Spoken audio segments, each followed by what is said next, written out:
स्वाधीनता पर भी चारिखंड गाँव में पहुंची पारुनी सरकार मौलिक सुविधा।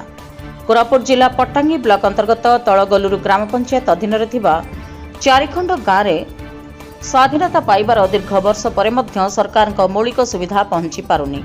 गाँव में रास्ता, पानीय जल, शिक्षा, स्वास्थ्य सुविधार अभाव देखा जाउछि। एहासह पिलामानंक पई अंगनवाड़ी सेवा और गर्भवती महिलांक पई पुष्टिकर खाद्य व्यवस्था मध्य सठिक भाव मिल नथिबारु ग्रामवासी माने अनेक समस्यार सम्मुखीन होउछन्ति। स्थानीय लोक माने अनेक थर प्रशासन को अभियोग करथिले मध्य समस्यार स्थायी समाधान होई पारिनी।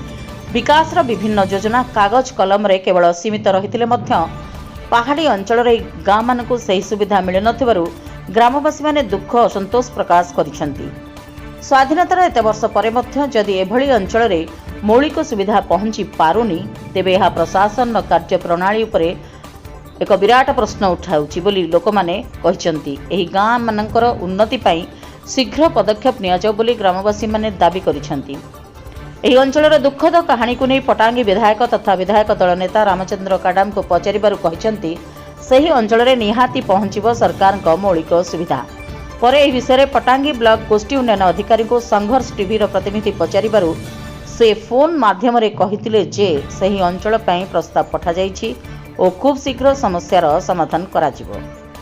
सेमिलीगुड़ारू गोपीचानी को रिपोर्ट, रिपब्लिक ओडिशा, साधारण लोकंक स्वर।